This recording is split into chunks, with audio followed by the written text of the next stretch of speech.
Everybody, can you hear me all right? Yep. Yes, sir. Are my slides displaying on your side? Oh, say that again? Are my slides displaying for you? Yes. That's excellent. Wonderful. When I heard that there were snacks, I immediately started to look around. Didn't see anything. Anyway, so my name is Dave McEwen. I'm the SBIR program manager for the state of Idaho for the SBDC. And I am here today to talk to you about this fantastic program and go over how the SBDC can help entrepreneurs and small business owners and a few other interesting things. But to get started on that, it's all about money. This is they teach you in presentation school to start off with something that's a real hook. And when you're talking to entrepreneurs and small business owners, big stacks of money is a good way to do that. So I always lead with this. So how much money does the SBIR give away to small business, not give away, award to small business owners and entrepreneurs every year? $2.5 billion. That is an awful lot of money, and it all goes to small business owners and entrepreneurs in America. And let's talk about that. Before we jump in, let's have a little bit of a history lesson. Who recognizes this president? I'm looking for hands in your room. Yeah, sorry, Dave. If you could slow it down just a little bit, we're having a little trouble hearing you. Okay. Well, I'll slow down a little bit, and then you can tell me if there's a problem. 1953, the president signs the SBA into existence. And it exists primarily to strengthen the nation's economy by enabling establishment and viability of small businesses. There are some other things, I imagine. The gentleman to my left probably realizes there's a couple things missing here. Cleaning up after natural disasters. At that time, taking war efforts and turning them into small. There are some other things, but primarily they exist to strengthen the economy through small businesses. Fast forward to 1982, and you have President Reagan who signs SBIR and STTR into existence. Is this space easier to hear? What's that, Dave? Can you guys hear me better now? We can, yeah. You're going at a good pace. If you just speed up, though, then we kind of lose you. There's a little bit of an echo in the room that you're in. It is. Maybe if they open the door. Yeah, maybe if you guys open the door, it's just kind of reverberating off the walls in there. Okay. What is SBIR? Small business. What is that? You guys are using acronyms that we don't know. Well, what an excellent question. You guys can see the slide, right? No. We're not seeing any slides. That's the problem. Yeah. Oh, we didn't share the screen. Oh, yeah, that's right. That was my bad. No. Get out of that. Sorry. Thank you for letting us know that. That was kind of not smart of us sometimes. That's okay. Again, you're our guinea pigs for this, so we'll be really good about this the next time we do this. Just for future reference, Kim, that room you guys are in has a really bad acoustic echo. Yeah, we will keep that in mind. Yeah, maybe if you move the speaker closer to you so that you're not needing to speak as loudly. Oh, look at you. How does that sound? Is that better? Better. That is better. Thank you. And you can see the slide. Yes. Yes. Excellent. So you're asked an excellent question. What does SBIR stand for? Here you go. Small Business Innovation Research. Like we talked about, the SB, all those fantastic slides that you missed, they were primo A+ slides there. SBIR came along in 1982 with President Reagan. There was a problem and the SBIR exists to help two unique groups with two problems come together. One on the right side is the federal government had technology problems. Coming out of World War II and then in the times after that, the government and all the federal agencies were looking towards technology to make life better for their agencies. But the easiest and cheapest way for them to find technology answers to their technology problems was to buy from overseas. And that doesn't go over very well with American leadership and taxpayers. At the same time, small businesses were trying to use the SBA to help the economy. And so the SBIR program comes in to help bring those two together. It takes 3% of every major federal agency's budget and awards that 3% in the form of SBIR and STTR contracts and awards to small businesses. And in return, it gets solutions to its technology problems. So SBIR, Small Business Innovation Research. STTR is very similar to it in that it is essentially SBIR, only it requires a partnership with a research institution like a university. So for the remainder of this program, we'll just call it the SBIR program. Okay? So like I said, it takes two entities and brings them together. So it's a tale of two sheds. Who recognizes the shed on the left? Anybody? Yeah, it is. Hewlett-Packard. Hewlett-Packard. Exactly, that's the Hewlett-Packard shed from California. And the slightly larger shed on the right is representing the United States government. So like I said, it's a handshake that brings two things together. From the small businesses, they provide technology innovation and technology solutions to the government. In return, the government provides capital for research and development and commercialization. And that's essentially what the SBIR program is. So let's take a closer look at the shed on the right. Here are the 12, not 12, it's 8. What is it, 11? Should be 12, doesn't matter. Here are the major organizations, the major federal agencies that each put 3% of their federal budget into the SBIR program. Each one of these organizations has an SBIR program. We'll talk about how that works in just a second. So who provides the money? Each one of those, 3% of all of their budgets. On the right, you can see the relative size of their budgets and how the Department of Defense and Health and Human Services are primarily the biggest contributors to this program. But the Energy, NASA, and the Science Foundation, all of them go together to build up the whole. But every one of them gives 3% of their overall budget, and that's where that $2.5 billion mark that I talked about earlier comes from. So how does it work? Each one of those agencies, at a certain time during the year, or multiple times during the year, puts out something called a solicitation, where they get together and they decide what their technology problems are for the year. And then they publish to SBIR.gov a solicitation. And here's an example of one from the government put out, from the Army, put out through the Department of Defense. It says, and you can see there on the screen, each one has instructions for how to apply. It talks about the technology issues it has all up. It talks about a series of asks. Here are the very specific problems we're looking to solve. Here are the specific kinds of technologies we're interested in for solving those problems. And here's how you, a small business, can go through the application process.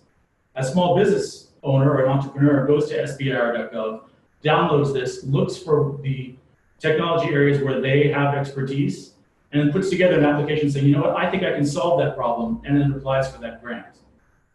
So I talked about these solicitations. Each organization comes out with their solicitations at a different time of the year, and some have SBIR and STTRs at different times. These are just 5 of those organizations: Department of Energy, Defense, Health and Human Services, NASA, and the Science Foundation. And you can see there are all kinds of different times during the year.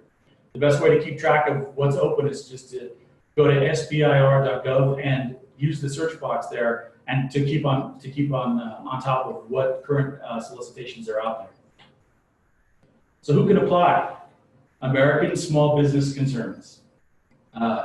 What is an American small business? Well, it's pretty easy to define. It's for profit.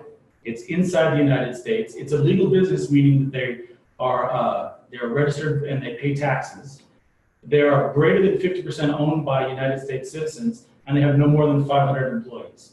If any entrepreneur, or I see people taking pictures, I'm very happy to provide this slide to anybody who wants to ask for it. So just shoot me an email afterwards, and I'll send this to you. So if you're a small business that's for profit in the United States, pays its taxes, is owned by U.S. citizens, and has no more than 500 employees, you can apply for these SBIR awards. So most of the time when I talk to people who meet those criteria, every now and then I get someone with their eyes light up and they say, oh man, I invented a thing 9 years ago that I think is going to change the world. I have a product ready to go. The government's going to give me money. We're all going to be rich. Yay. No, that's not the way that it works. The SBIR, remember, stands for Small Business Innovation, is the I in research. These exist to help fund innovation, which is to say the government wants to make sure that small businesses are pushing technology innovation in America forward, and it's not rewarding something that has happened in the past. So that's one misconception that I wanted to clear up right away, that it is technology innovation. So how does it work? As we talked about, SBIR.gov, all those solicitations from all those agencies I talked about are published to SBIR.gov. Small businesses go and find them, and they prepare their proposals, and they make their submissions. They say, I think we can use our experts, we can use our expertise, we can put together a team to solve your problem. The agencies go over those and evaluate them and make the awards up to $2.5 billion all up during the year. And then they make those awards, and there are 3 different kinds of awards that they can award. The first is phase 1. A phase 1 award is make one widget. It's a proof of concept. Can you do it once? I think through what our, let's say for example, our partnership, our small business here, I think we can solve the Internet of Things related ask from that Army solicitation I showed you before. Using our technology, I think we can do it. So we create our submission, we send it in. You, the government, say, you know what? I think you've convinced us. We're going to give you a phase 1 award, which is $150,000. Again, round numbers. Every agency does it slightly differently. $150,000 for about 6 months of time to go and make your proof of concept. Show that you can do it once. Show that you can solve a particular problem in a vacuum, right? We get to the end of it, we decide, hey, you know what? We did it. We created a widget that does what the Navy needs, right? And we write up our final report and we say, yep, it was successful. Thank you for your money. We've done it, right? If you've done it once. I have a question on the floor. Sure. So Dave, I'm just wondering, you know, I'm sure it probably changes by agency, but rough turnaround on proposals and evaluation of proposals? How quick is the turnaround? Is that what you're asking? Yes. Okay, so each one of those, if you go back to that chart that I showed you earlier that showed when the solicitations are published, every agency puts out a pre-announcement saying we're going to put out our solicitations on May 1st, let's say. Then the solicitations themselves come out and they say you've got until July 31st to put out, to read it, to do your research, to put together your partnerships, and then to create your proposal and submit it. Then after July 31st or whatever it is, they say we will take a month and a half to judge, and then we will award in August, let's say. That's just a broad idea of what it could be. Like I said, every agency does it slightly differently, but most of them follow a pattern that's similar to that. Does that answer your question? Yep, thank you.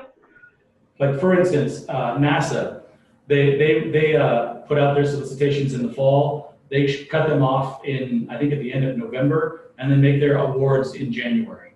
Whereas DoD might put out their first solicitation in January, make their solicitations due by the end of February or March, and make their awards in the summer. All of these you can find with a schedule at SBIR.gov.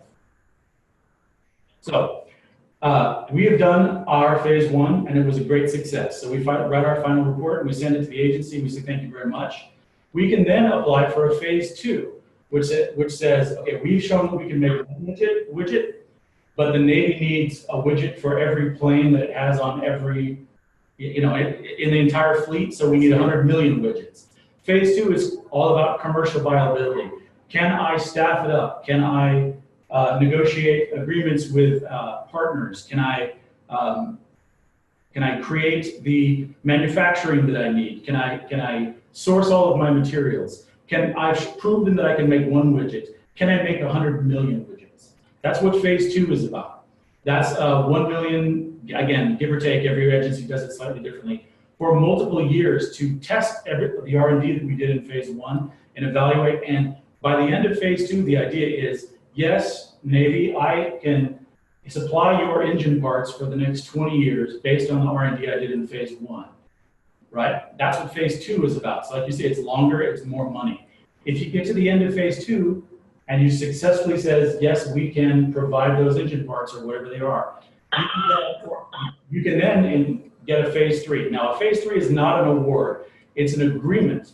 It's an agreement where if I've successfully gone through all the hoops that let's say in our example, the Navy needs, and I've proven that I can create what they need at scale, then I'm set up as a preferred government vendor. So from then on, whenever the Navy needs that particular widget, they buy them from me. So with phase 3, you're not given any money, but you're given preferred vendor status. And this is the golden ring that people go for. We'll have some examples of this going forward. So who's gotten this money in the past? There are a lot of companies out there that are very recognizable that have either started their company or their projects or their products based on, in all or in part, on SBIR money. Tesla, the Model S, exists in very small part due to a Department of Energy SBIR grant having to do with the battery technology. But there are many other very recognizable products out there that exist, again, all or in part because of SBIR. And I found out earlier this week that Enchroma, you guys have heard of Enchroma? If you're colorblind like myself, Enchroma is a company that makes sunglasses that allows colorblind people to see colors. Not all colorblind people, about half of them. And you can go on YouTube and see videos of people seeing color for the first time. Enchroma got their start in part because of an SBIR contract that they did that allows military pilots who are colorblind to be able to see colors.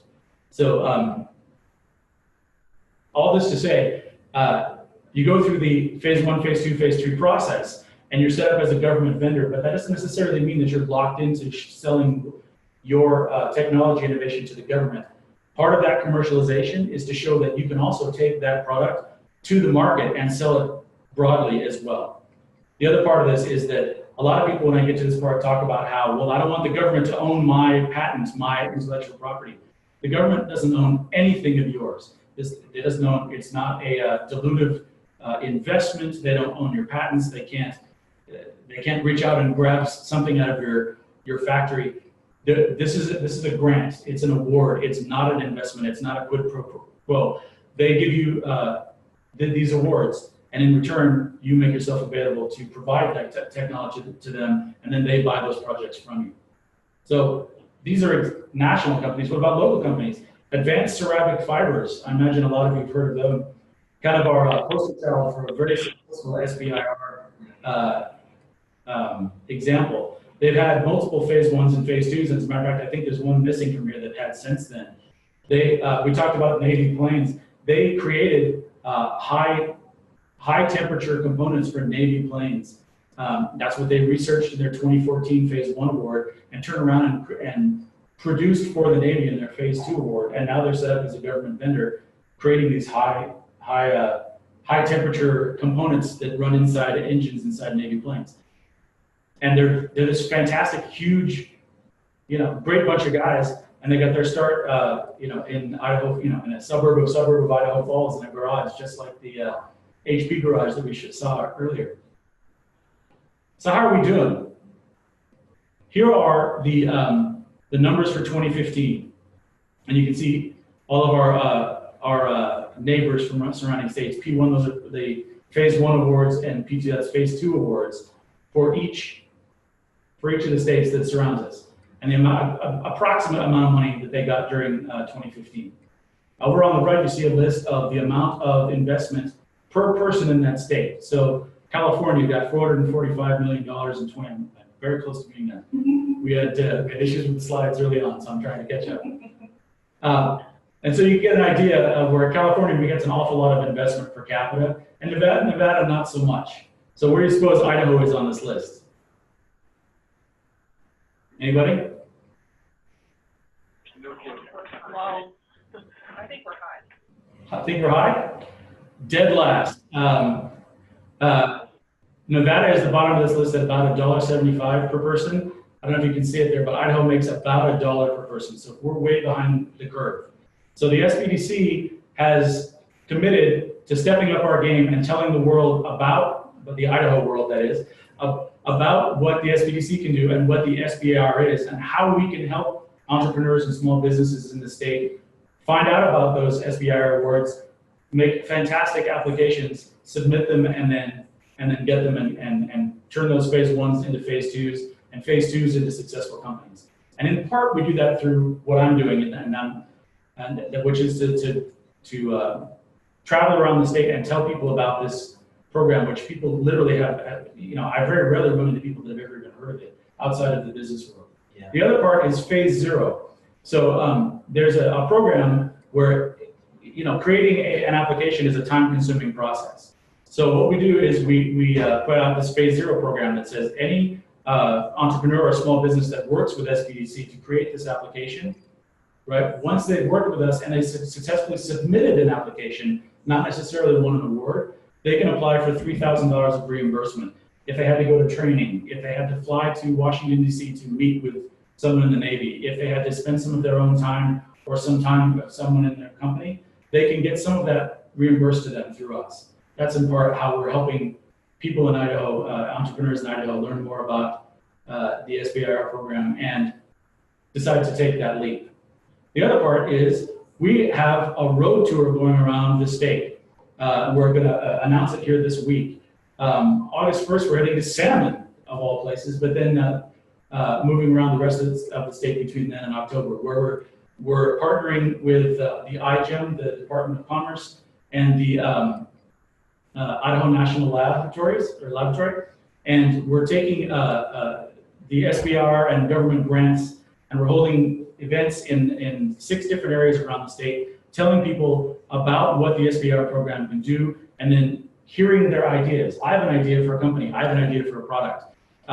So watch your email inbox for information about that. And if any of you have an idea of a company or an entrepreneur that thinks they might want to learn more about it, or if you want to learn more about this in a little more than 10 minutes, let me know, or go to idahosbdc.org/road tour, and we'll put the information there, and you can join us and learn more about the SBIR. So idahosbdc.org, sbir.gov, and you can use that to get started and help people get their share of $2.5 billion. So are there any questions that I can answer? Dave, I'm curious, are there any restrictions on what you can do with phase 1 money versus phase 2 money? Can you use your phase 1 money to do like intellectual property protection, like get your patents and whatnot in place? There are restrictions, and they change depending on what the agency is. There are some agencies that are granting agencies, and there are some that are contract agencies. So for instance, National Science Foundation is a granting agency where they're more interested in, they might put out a solicitation that says something along the lines of, we're really interested in the Internet of Things. Show us what you would do with the Internet of Things and this kind of idea, right? Open-ended questions where they're really interested in furthering technology, right? The other side of that is a contract organization. The Department of Defense is definitely contract where you'd have Navy or Army like we talked about before. They're very, very specifically looking for it. We have this problem. We need something that fits here. Create us this solution for this problem. Granting and contracting agencies each deal with how you're able to use that money slightly differently. If you want to follow up with me later in email and with a specific question, I can point you in the right direction and get those questions answers for you. But the short answer is, if you go to sbir.gov, you can look up there and find that information. Thank you. Is there a percentage of funds of your own or others that you have to find in order to be awarded the, is there matching or, what is it like? In other words, if you get an award of $150,000, then is there some amount of your own money that you have to put into it, or? No, there's no matching requirement. If you fit the definition of a small business, which is to say you're paying your taxes, you're not more than 500 employees, that kind of thing. If you fit that definition and you apply and that agency reads your application and thinks, yes, we think you can do the job, the award is, you know, there's no matching. It's straight up. If you are awarded 150,000, that 150,000 goes to you. Does that answer your question? Yes, thank you. I think that the hook is coming out, and I need to give up the chair. So if I can answer anything else, please just shoot me an email and enjoy the rest of the presentations. Thanks, Dave. Thank you.